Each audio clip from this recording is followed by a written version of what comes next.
नमस्कार दोस्तों, जय श्री कृष्णा, राधे राधे।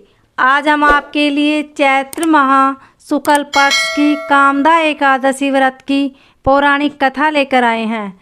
कथा सुनने के बाद आप हमारे चैनल को सब्सक्राइब करें, बेल आइकन को प्रेस करें ताकि हमारी वीडियो की नोटिफिकेशन सबसे पहले आप तक पहुंचे।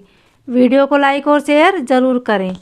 धर्मराज युधिष्ठिर बोले, हे भगवान, आपको कोटि कोटि बार प्रणाम है। मैं आपसे निवेदन करता हूँ कि आप कृपा कर चैत्र माह के शुक्ल पक्ष की एकादशी का वर्णन कीजिए। श्री कृष्ण भगवान बोले कि हे राजन, आप एक पुरानी कथा सुनिए जिसको राजा दिलीप से वशिष्ठ जी ने कही थी। राजा दिलीप ने पूछा था कि गुरुदेव, चैत्र माह के शुक्ल पक्ष की एकादशी का क्या नाम है?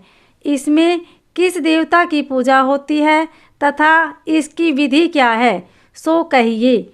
महर्षि वशिष्ठ बोले, हे राजन, चैत्र माह के शुक्ल पक्ष की एकादशी का नाम कामदा है। यह सब पापों को नष्ट कर देती है और पुत्र की प्राप्ति होती है। इसके व्रत से कुयोनि छूट जाती है और अंत में स्वर्ग की प्राप्ति होती है।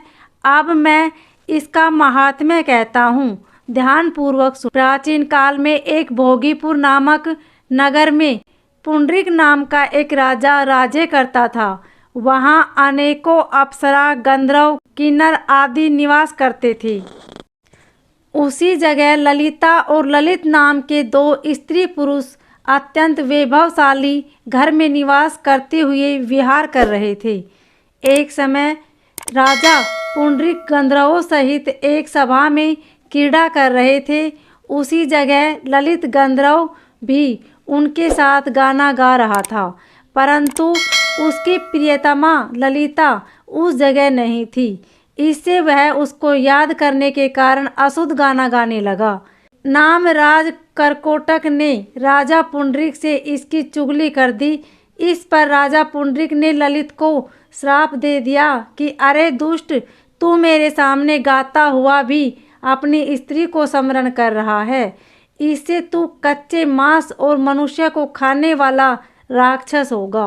राजा पुंडरीक के श्राप से वह ललित गंधर्व उसी समय एक विकराल राक्षस हो गया। उसका 8 योजन का शरीर हो गया। राक्षस हो जाने पर उसको महान दुख मिलने लगे और वह अपने कर्म का फल भोगने लगा। जब ललिता को अपने प्रियतम ललित का ऐसा हाल मालूम हुआ तो वह बहुत दुखी हुई। वह सदैव अपने पति के उद्धार के लिए सोचने लगी कि मैं कहाँ जाऊँ और क्या करूँ। एक दिन वह घूमते घूमते विंध्याचल पर्वत पर चली गई। उसने उस जगह श्रृंगी ऋषि का आश्रम देखा। वह शीघ्र ही उस आश्रम में गई और उस ऋषि के सम्मुख जाकर विनय करने लगी। उसे देखकर श्रृंगी ऋषि बोले, हे शुभंगी, तुम कौन हो और यहाँ किस लिए आई हो? ललिता बोली, हे मुनि, मैं वीर धनवा नामक गंधर्व की कन्या ललिता हूँ। मेरा पति राजा पुंडरीक के श्राप से एक भयानक राक्षस हो गया है। आप राक्षस योनि से छूटने का कोई श्रेष्ठ उपाय बतलाइए। तब भृंगी ऋषि बोले, अरे गंधर्व कन्या ललिता, अब चैत्र माह के शुक्ल पक्ष की एकादशी आने वाली है। उसका नाम कामदा एकादशी है। उसके व्रत करने से मनुष्य के समस्त कार्य शीघ्र ही सिद्ध हो जाते हैं। यदि तू उसके व्रत के पुण्य को अपने पति को देती है तो वह शीघ्र ही राक्षस योनि से छूट जाएगा।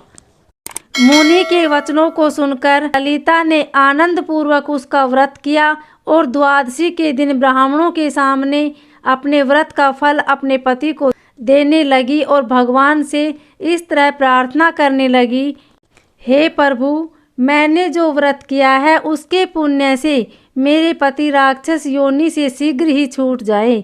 एकादशी का फल देते ही उसका पति राक्षस की योनि से छूट गया और अपने पुराने स्वरूप को प्राप्त हुआ। वह पहले की भांति ललिता के साथ विहार करने लगा। कामदा एकादशी के प्रभाव से वह पहले की भांति अब अधिक सुंदर हो गए और पुष्पक विमान पर बैठकर स्वर्गलोक को चले गए। हे राजन, इस व्रत को विधि पूर्वक करने से सब पाप नष्ट हो जाते हैं। इसके व्रत से मनुष्य ब्रह्म हत्या इत्यादि के पाप और राक्षस आदि की योनि से छूट जाते हैं।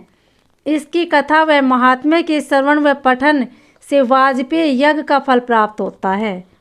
इस कथा का सार है, मनुष्य अपने सुखों का चिंतन यह बुरा नहीं है, किंतु समय असमय ऐसा चिंतन मनुष्य को उसके कर्तव्यों से विमुख कर देता है, जिससे उसे घोर कष्ट भोगने पड़ते हैं।